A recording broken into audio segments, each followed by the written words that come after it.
If you're not mad about ads, and that's fair enough, choose the David McWilliams Plus option on Apple Podcasts, and you can hear this podcast in all its glory without the ads. To understand the economy, you have to understand human nature. This podcast is powered by Acast. How are you doing there? We're having a little giggle here. John is Late. well, as always. When he dies, we call him the late John Davis. Slave drivers they are. They're slave drivers. Slacker. You don't get anywhere slacking. Anyway, John, I want to discuss cities today. I want to discuss the scourge of the car. I want to discuss making cities better. Scourge of the car. Absolutely. The tyranny of the truck that is the car, right? And why cars have destroyed cities, completely destroyed the city. Now, this goes for Dublin, but it goes for Edinburgh, for London, for Paris, for New York, for every single city. The car, when you think about it, has been the single most destructive innovation. So on the one hand, the car has been an amazing thing for humans to get from A to B, right? Yeah. Extraordinary. It's made the world smaller. It's been unbelievably liberating. It's actually allowed people to take a huge amount of autonomy into their hands. I want this. I want to go here. So all that. And in fact, if you look back at the United States, the car has always been associated with freedom, the open road, the Jack Kerouac, the drive. I mean, you've done your drive. I've done my drive. Exactly, right. So San Francisco to New York exactly. in 10 days. And you, by the way, listeners, you do want to know, will I give some of the details of the place he stopped and the people he met? No, because you told me one night in a bar. Anyway, all I'm going to say is, but we're going to start in Dún Laoghaire, but this story is the story of every single town and every single city and what is happening. And now we have the opportunity in the 21st century to reverse the mistakes of the 20th century, which is why setting aside more spaces now for cars is even more egregious. I mean, I noticed this in Vancouver when I was there the other week. All these cities are built around cars. Yeah. Still, and apparently Canadians would say Vancouver's one of the better ones, right? Yeah. But they all came to, I was sitting under the statue of Roger Casement, right? And I was contemplating Casement's life. This is in Dún Laoghaire, by the way, there's a big statue of Casement, which I'm going to, actually, the statue of Casement was supposed to be put in 1966. Yeah. And the local council had a freak out because he was gay, right? Yeah. And they couldn't put a statue to a gay man in 1966, right?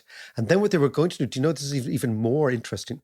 They were going to put, and the actual statue of Casement ended up in Ballybunion, in Kerry. Yes. Right? Where he had actually landed his submarine when he was coming from Germany. But an interesting little detail. This will be of interest to people in the locality, but it again is a more macro story. They were going to put a small statue to Casement down in Sandycove, where he was actually born. Right. But the little park beside the 40-foot? Yeah. Where there are abandoned they used to be dressing rooms for people, right? In the 60s, right? This is hilarious, right? The local council here in Dún Laoghaire were so freaked out by the prospect of gay cottaging down there, okay, that they thought that if they put a statue to a gay man there, it would just increase the cottaging of the local gay. So they abandoned the whole thing. These are the details that I know from my research. Actually, we did a brilliant podcast. You told a story of Casement, which is a brilliant podcast. Yeah. And that was, if you want to listen to that, go back to episode 172. It's a long time ago. It involves Roger Casement, Carson, Oscar Wilde. Oh, it's great. Congo, the First World War, the division of Ireland, the Rising, the Republic, the whole thing. Yeah, a typical episode. A little bit for everyone. But anyway, I was sitting down. You were sitting there, having a coffee the other morning, minding my own business, looking out at Dublin Bay, looking at the 40-foot, looking at Howth. The sun is up. It's quite early in the morning, so the sun is coming from the east and the place looks lovely. Behind me is the new baths that have been refashioned, except there's no baths in the new baths. It's only feckin' can happen in Dún Laoghaire. Yeah. There's the People's Park. There are kids, there's grannies, there's people walking around. The lovely library. Of course, the lovely library. There are people cycling. All is good. And out of the corner of my eye, I see two fellas in high-vis jackets, right? And they are lifting a parking meter. So I thought, this is unusual. Right. There is a piece of space, right? So right beside the baths, maybe the best site in Dún Laoghaire, looking out onto the sea. Scotsman's Bay. Exactly. Looking out onto the sea, slightly elevated. Beside Teddy's Ice Cream. Beside Teddy's Ice Cream, okay? And there's a new cafe called BB's, which is nice there. But the point is, and again, we're giving you descriptions of our locality, but imagine your own place wherever you live. Beautiful site, elevated, would be perfect for rewilding, for planting some any sort of vegetation, maybe a little cafe, maybe a food truck, maybe a few seats so people can sit down. What are they putting there? They tarmacked it over and they're putting a fucking car park. Now, not only are they putting the car park, right? The council have done extremely well. They're putting a new sort of one-way system, so they've taken cars out of the place. They spent ages taking cars out of the area. They put in a massive and impressive new bicycle lane, right? The place is full of life. It's an alive ecosystem. And they tarmacked it over and they put in a car park. They paved paradise and put up a parking lot. Go, Joni. Now Joni wrote that song. Yeah. The Big Yellow Taxi by Joni Mitchell was actually written by Joni Mitchell after a visit to Hawaii. Yeah. And she got into Hawaii late at night in the dark. She had realized that as on the drive to the hotel, they were driving past lush vegetation and all that sort of stuff. She woke up the next morning, she opened her window and she'd realized that they'd actually paved over the actual jungle and put in a car park. Right? Yeah. Same, maybe not the same level of crime in Dún Laoghaire, okay? But can I just say, though, this is probably sacrilege, but the best version of that song is by the Counting Crows. Okay, the Counting Crows, I will defer to your musical tastes on that, right? But I come back to this idea, right, that the car is the enemy of urban regeneration. That we know. Why? Because it pollutes, number one. Yeah. But number two, it takes up so much space. I agree. Every single city that has tried to regenerate itself has started with making it more difficult, not more easy to park. And the problem with parking is that parking creates dead spaces. There is of all the space that a car is sitting on, it's dead. Yeah. There's nothing there. The person drops their car, leaves, that place is taken over by 2 tons of empty metal. If you want to regenerate a city or a town or an area, you have to start with understanding that the car destroys street life. The car, in effect, bullies people off the street. Yeah. And what I was intrigued by in our locality is that we talk about climate change, right? We talk about the environment. We talk about COP22. We talk about zero emissions. And we put in new car park spaces. So I approached the council and I asked them. Mr. Angry from Dún Laoghaire. No, just Mr. Consistent. Right. Why are you doing this? Yes, fair enough. And they said, oh, well, there was a car park there before. And I'm saying, but there hasn't been one for 5 years and nobody missed it. Like, who is agitating for these things? So again, it comes back to this bizarre idea of why you would do something, why you would actually... I'm looking at our area. The Green Party topped the poll here in the last election. Yes. Right? They got in first, right? Yep.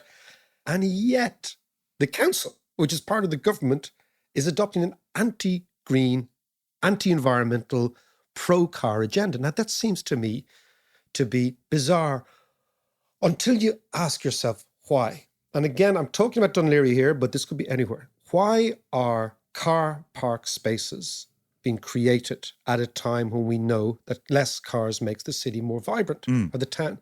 And of course, it's follow the money, right? It's all about money, okay? That cars make a modicum of income for councils. And then you think, okay, so what is the problem here? The problem here is the way in which local government is financed in this country, but also many, many countries, right? Because there is no local property tax here of any significance and it doesn't go to the locality. And because there is none, remember we were talking about rezoning taxes? Yeah. When you rezone land, that land gets increased.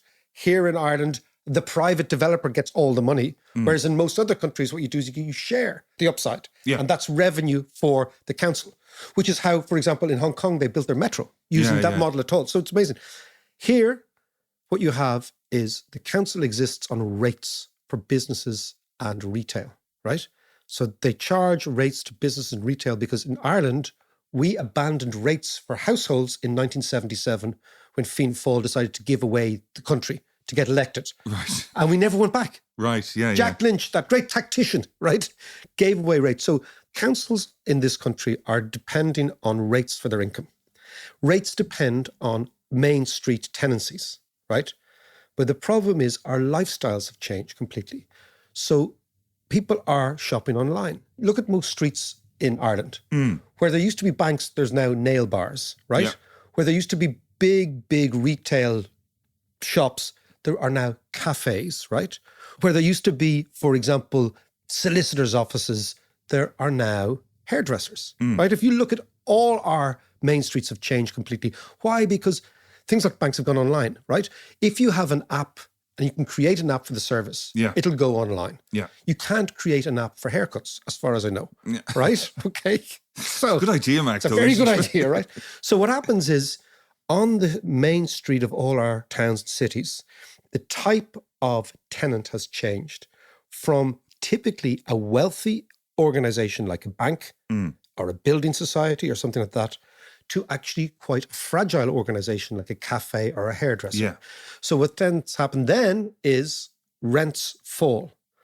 But the landlords who have been high in the hog of having had good rents for many years from banks can't accept that they're now going to have to accept lower rates. So rather than crystallize their losses, they keep their properties vacant, right? Yeah. So suddenly what you see is you see vacancy, which is not to do with the towns, to do with the way our lifestyles have changed because of people going online, number one. But number two, the types of places, the hairdressers and the nail bars and the cafes and all those social places that are now actually popping up can't pay the rents. And if they can't pay the rents, they can't pay the rates. Yeah. So consequently, the local council starts losing money. So then they have to say, where can we get more money? Yeah. And so it's back to the cars. parking and then parking tickets and Parking stuff. tickets. So what I'm saying is all of this has got to do with the fact that the financing model, the economics of towns has changed profoundly. And you cannot stem these permanent changes in lifestyle, right? What you have to do is readjust your policy to deal with this.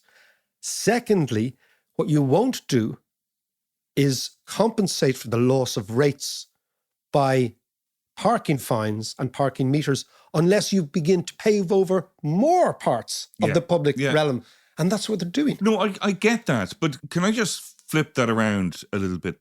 These more fragile businesses like cafes and small shops. I was looking at your nails. They're very nice. Thanks very much. Yeah, I was in that nail bar up the road. Yeah, the Korean one. Yeah.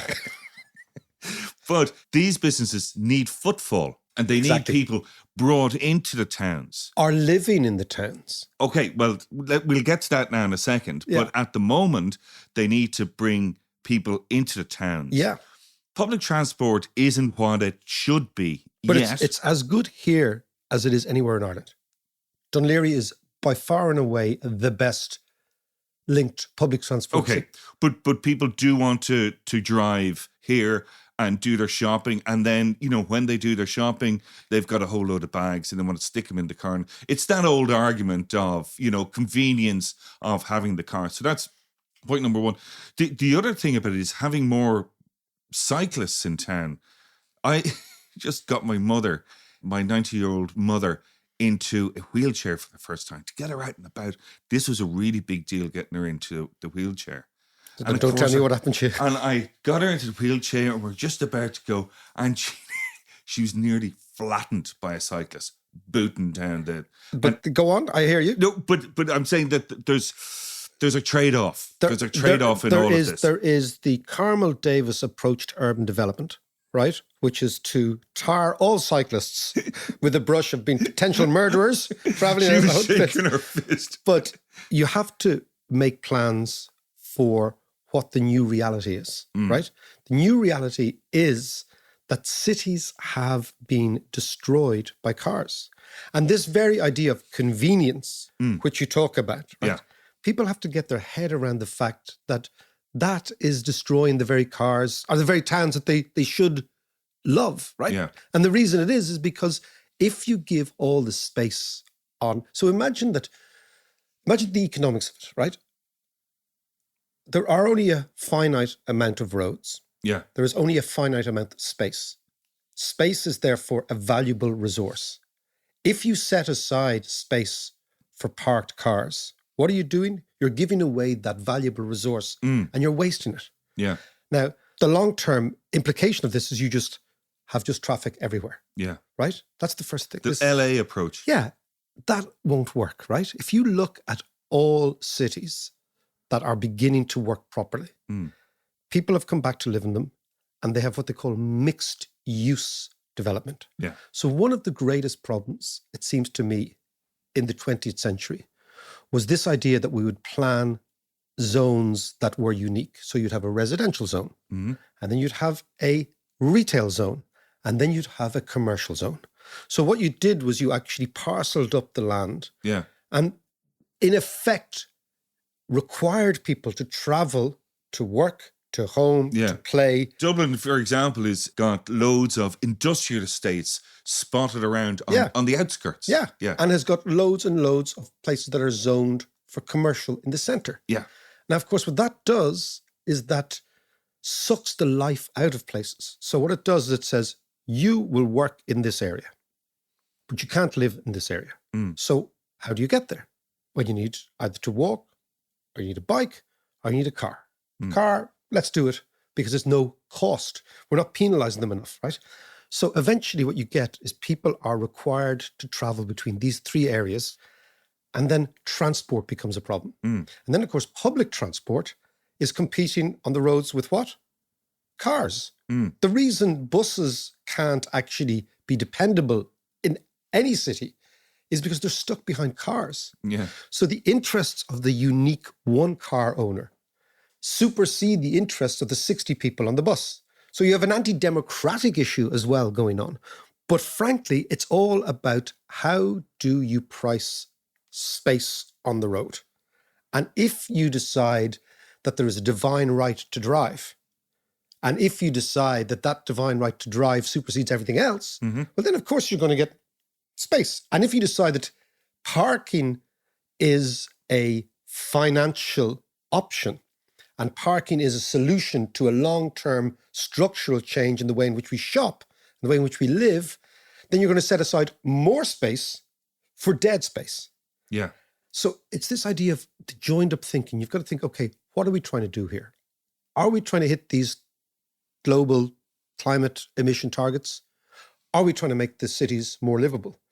And then if you go back, there was a really interesting article written recently by Simon Cooper in the FT, one of the great FT articles. And he was talking about how, in effect, the 19th century city was mugged by the 20th century. So and I thought it was a really good idea. It's basically that the heydays of cities was the 19th century, or even in Dublin, the 18th century, right? If you look at Dublin, all the beautiful parts of Dublin were built in the 18th century.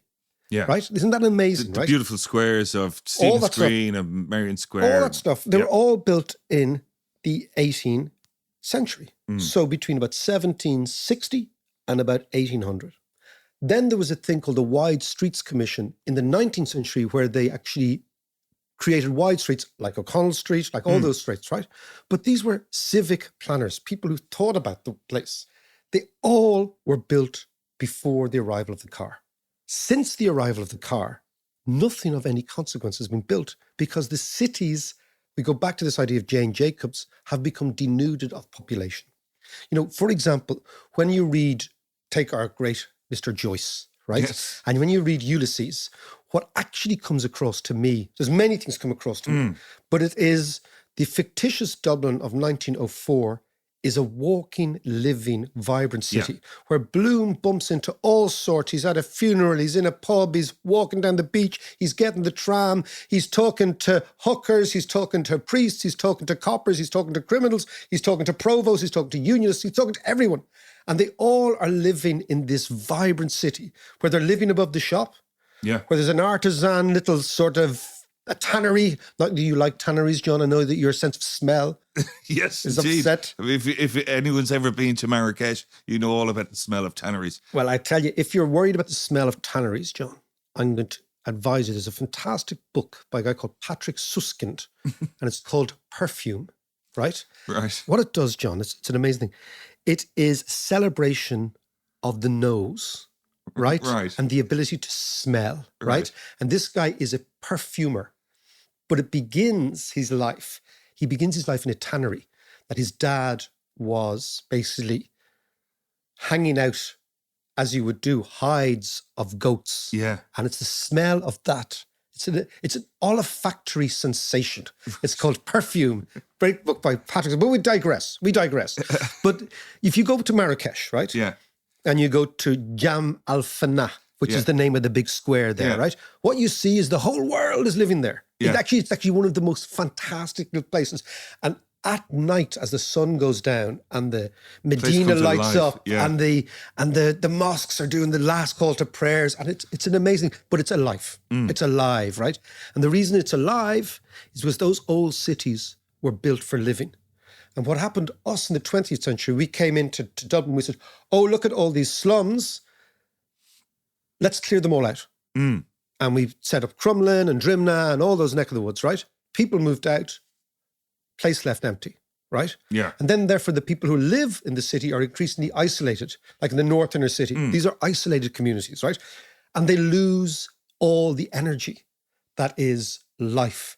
And the energy of life is diversity. Come back to ecology, right? And this is your baby. Yeah, right? yeah. That what makes an amazingly fantastic ecological ecospace is diversity. Different plants, different animals, all that sort of stuff, right? Gives it strength and resilience. Yeah, resilience and vibrancy and all that. Going back to our friend Taleb, right? You know, that basically diversity and competition and interaction, these are the things that make communities and places strong. And what we have done in the 20th century in cities is we have denuded the city of people. We've replaced people with cars. Cars are, the last time I checked, inanimate objects that don't speak. They don't have the crack, right? And what you do then is you take away from the very city and the very street the life that makes it interesting. And now we have gone so far, that the center of cities, whether it's Dublin, whether it's Toronto, whether it's Montreal, whether it's New York, the center of cities have, up until COVID, become dead zones after 6, except for people going to the theatre and restaurants, which is a tiny, tiny minority. Yeah. Dead all night. There's no nighttime. There's no nightlife. We've taken the nightlife out of the city. We've taken the whole sense. But now, with technology, we have an opportunity to reverse all these things. This is the thing. So let's explore how that technology can actually change the look and the feel and the use of the city after a bit of this. This is how technology is going to bring us back to the future. See what I did there? Oh. I'm telling you, you got to love it.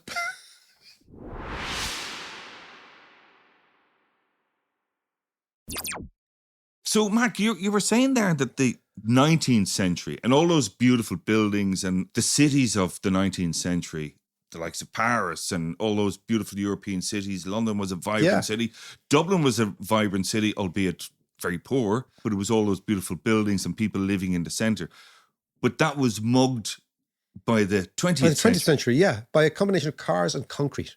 Right, okay. Explain that to me a little bit more. Well, what's going to happen now? But so now, what we're saying is the 19th century cities, having been mugged by the 20th centuries, are going to be revitalized by the 21st century. And this is the idea, right? The idea is, the first thing we should do is the zoning of those 3 zones should be abolished, right?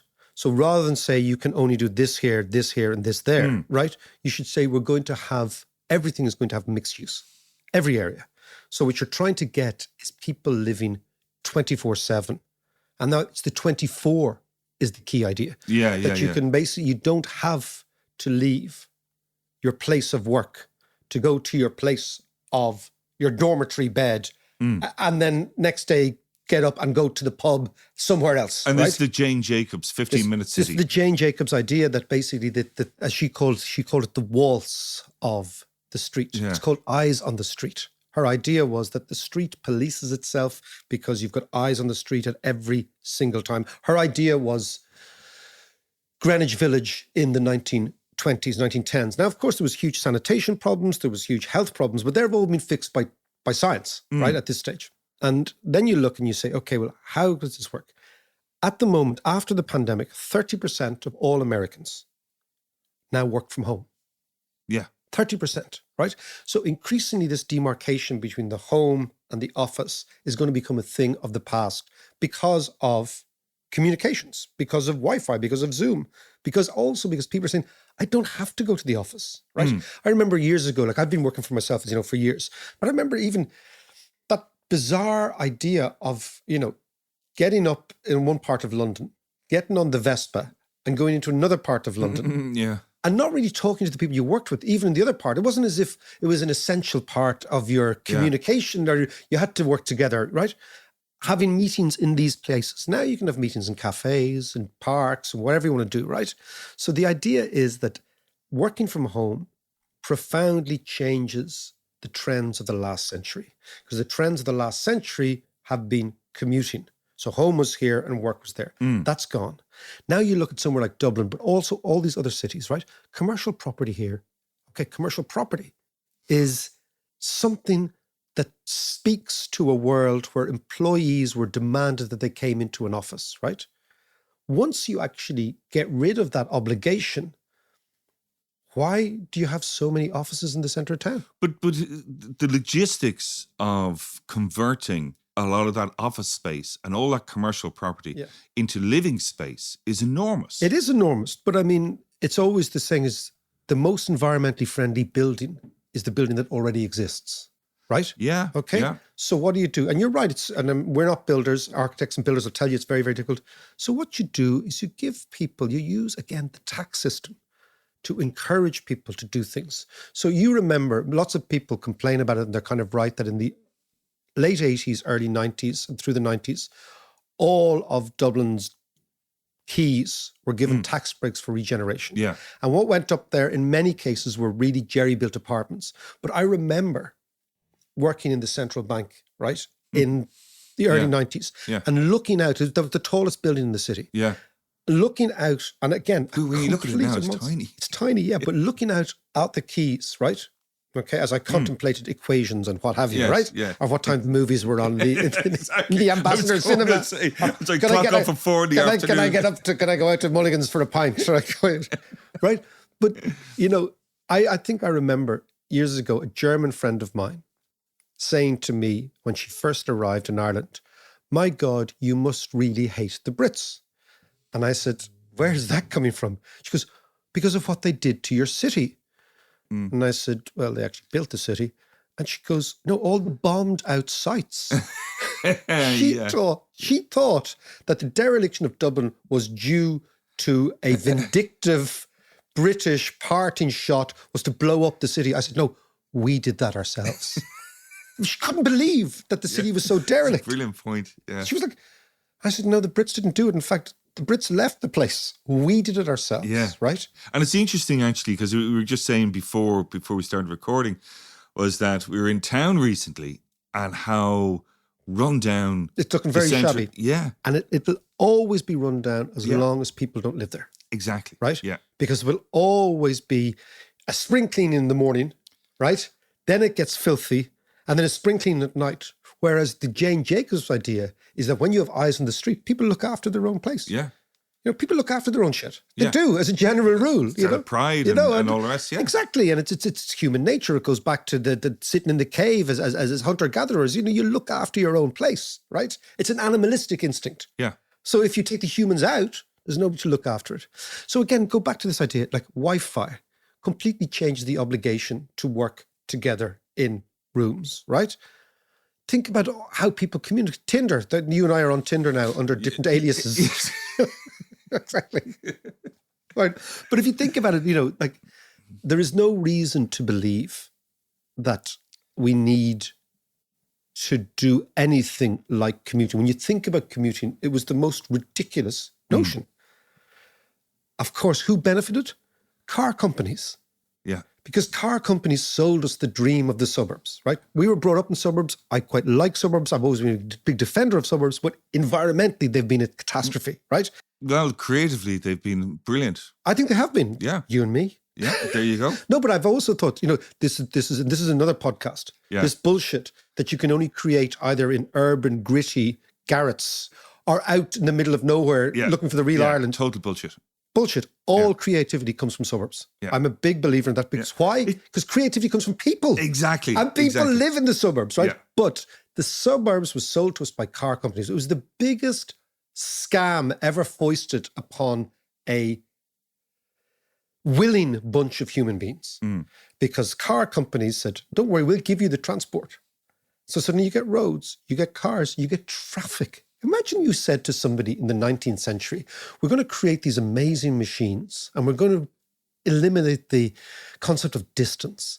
And we're going to have these brilliant, brilliant innovations like engines and electricity. And you know what we're going to do? We're going to sit in metal boxes on our own for 2 or 3 hours a day. People say, are you mad? Listen to shit radio. Listen to shit radio. Exactly. As a former breakfast presenter. That's what I was referring to, actually. Exactly. As a former breakfast presenter, right? So let us conclude. What we have now is we have the opportunity with technology to take back cities away from cars and to people, right? We have that opportunity. And therefore, we need to call out every time. Because the amazing thing about economics is small incremental changes make a big difference, right? Yeah. So every time a local council lazily decides to tarmac over a piece of land which they own, which could be used for something else, they are adding a little bit more to the problem and taking a little bit more away from the solution. That's why we're highlighting this particular issue. Yeah. The 21st century has the opportunity to regalvanize 19th century cities. And all it is about using our imagination. This is the sound of the suburbs.